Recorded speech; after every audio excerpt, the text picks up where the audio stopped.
Ayodhya, one which cannot be defeated. Its true story.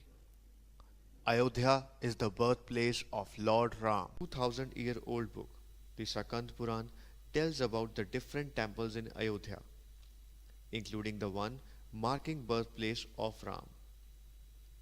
Kaaba was the common holy place of all Arab, Jews, Christians. Some people in fact claim that it was a Hindu temple. Muhammad's uncle was a Shiva devotee and composed poem in praise of Shiva. In 630 AD, Muhammad captured Kaaba and broke 360 statues that it housed. Even today, a non-Muslim is not allowed in Kaaba. However, Muslims kiss a black shivling-like stone in Kaaba. Soon Islam started spreading outside Arabia and captured a number of places around.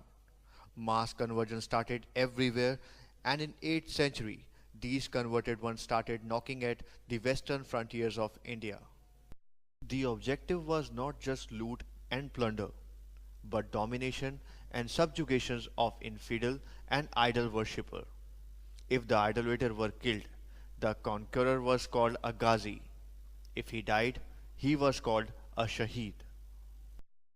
Indians were brave people, but even before Mahabharata and Ramayana war, the rules of conflict were set for them. Example, horsemen fought with horsemen, foot soldiers with foot soldier. Unarmed were never attacked upon, farms were never destroyed, women were never assaulted sexually and otherwise. They had never seen this kind of barbarism before. Hindu temples are a symbol of pride and dignity of Hindus. By demolishing them, the Muslims wanted to show the might of Islam. In 1528 AD, Babur's general Mir Baqi, on advice of Muslim saint Fazle Abbas, alias Musa Ashi Khan, demolished the Ram temple and erected a three-domed structure on top of it. History of Islam is full of such incidents of demolishing religious places of non-Muslims and erecting their own mosque over them.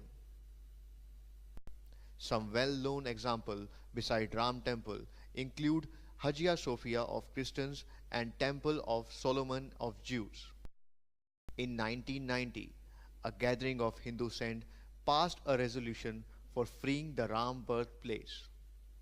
The same year in November, about 1 million Ram devotees gathered at Ayodhya. But then the Mulayam Singh government ordered indiscriminate firing upon them.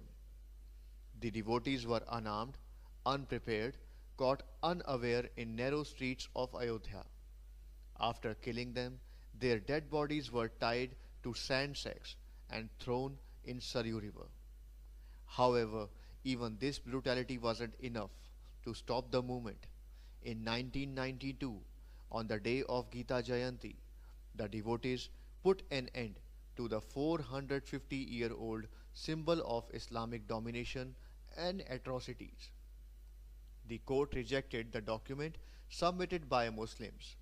Muslim historians themselves kept a record of broken Hindu temples, and they have mentioned a Hindu temple where Babri Masjid stood afterwards. Ram birthplace had temples at three levels.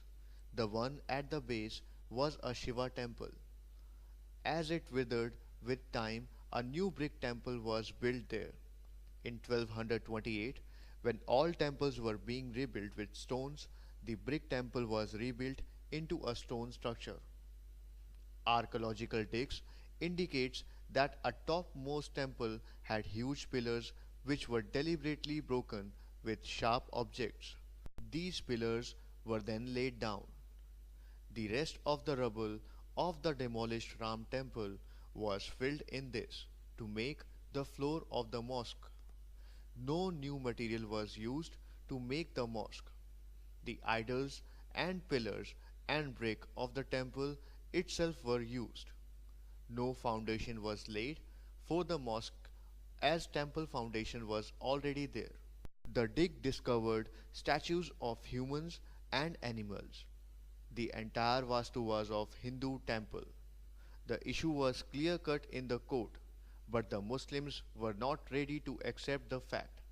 The reason behind their unacceptance was their fear that after Ram temple is returned to Hindus, they will have to agree the same for 2000 similar structures all over India.